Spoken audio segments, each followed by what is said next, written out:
Hey guys, I'm Caitlin Alford, the owner of Lost Artistry Lash, and today I have with me Tania Scott. She's actually our Spanish educator and she's super knowledgeable, but today I've kind of taken her away from her Spanish role and we're gonna do an English video for you guys. So before we dive into what she's gonna do on me, because she's gonna be doing a full volume lash set on my eyes, which is funny because I'm usually the one who's doing the lashes, but today I'm getting pampered.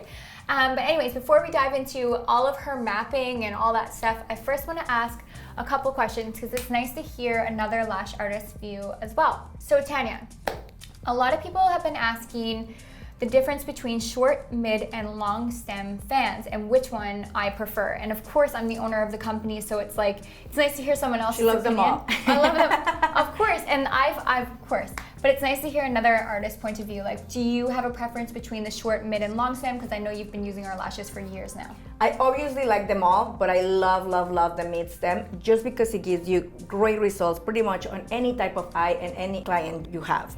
I actually like that because the mid stem is smack dab in between the short stem and the long stem. So it's like the perfect universal fan for pretty much any client. It's like a perfect in between, kind of like the universal curls or diameters or whatever. So that's a great perspective. And then we're gonna go through all the products and stuff that you like using, and you can go through all of that stuff in a minute. But question, which glue do you love the most and why? I obviously adore bondage. Bondage is my glue to go to, but also depending on what client I'm working with, I also use Quickie. If I have this client that is like my frequent client, I already know her lashes, like I know exactly what I'm going to do. If she doesn't have greatly curly lashes, I will be using Quickie just because it cures so fast that it just makes my life so much easier.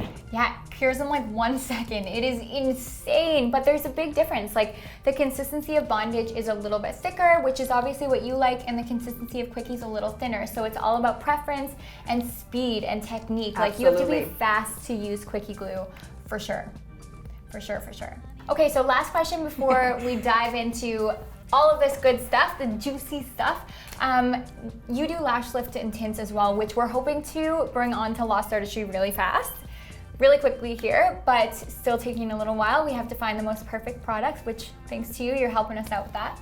But how do you find taking new lash extension clients after they have a lash lift and tint? Like, do you have any suggestions on how to deal with that? I think it's important that you educate your client and on letting them know that it's important to wait appropriate timing for the solution of the lash lift to leave your lashes. I wouldn't do it any sooner than 4 weeks after they did the lash lift.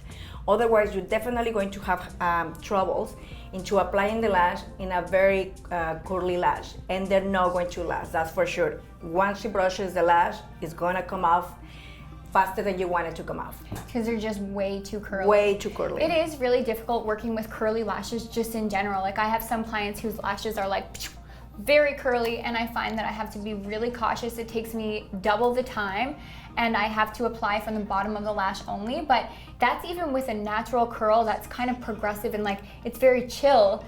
But with the lash lift and tint, it's like almost like an L. So you're really like diving around that. And even the L curl will not be a good curl for those type of clients. Cool, I really like that. So just wait until it's done, 6 to 8 weeks or 4 to 6 weeks or whatever it is. What was it again? Not less than 4 weeks. 6 weeks is more than appropriate. 6 weeks is good? Okay, cool, that's really good to know. Okay, let's talk about my set. What are we gonna do? So Tania's drawn out this big map. This is my eyeball right here. And Tania's just drawn out exactly what she's using for me and why. So let's talk about it. Right.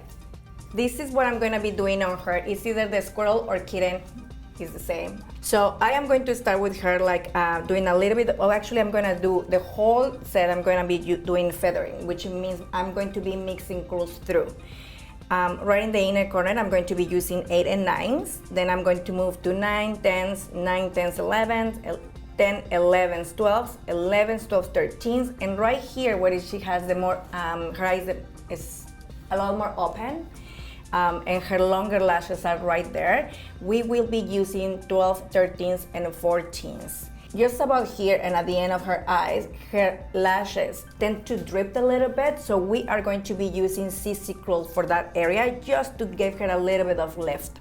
Right, so you can obviously see here on my eyes, and I'll lay down in a second and you can really examine as well, but basically I have so much space between my lashes and my eyebrows, so that's why she's using these longer lengths. She wants to fill that space and lift that area up so that it kind of covers a little bit so I don't have a crazy amount of space. Keep in mind that this is not for everyone. Yeah, she has that extra room in between that we are able to use that on her. Exactly. And then I noticed down here you wrote like natural lash lift is normal. Can you explain that, what that means? Yes. So what this means is that her natural lashes are just sitting just right above here in the middle. They're not looking down and they're not looking completely up. It's just a natural lash curl. So if my lashes were pointing straight up, then we would probably have to bump this down to like a C curl and this down to like a B curl because my lashes would sit so high already. Versus if my lashes pointed down, then we would want to do a more dramatic curl to lift them up. So in these areas, we would maybe do like a D or a DD or an L or something depending on my lashes. And same with here, we'd maybe want to move this up to a CC or a D if they were pointing down as well. So again, this is just, it's nice to look at this and see what she's doing and why she's doing it, because a lot of people look at a map and they just throw it on a client and they don't really know why, but it's good to really dive in and be like, this is exactly why I'm using this on my client, so you can develop a specific map for each client that you're doing as well. I am gonna be using with her 3Ds and 4Ds. 3Ds only because her lashes are extremely long, but they are a little bit weak. So we don't wanna put too much weight on her natural lash and then bring them right back down. I'll be using 3D long stem, so that way we can get that dark look. And then I'll be using 4D just to give a little bit of fluff. It's gonna be really cool. Okay, let's do it. Let's do it.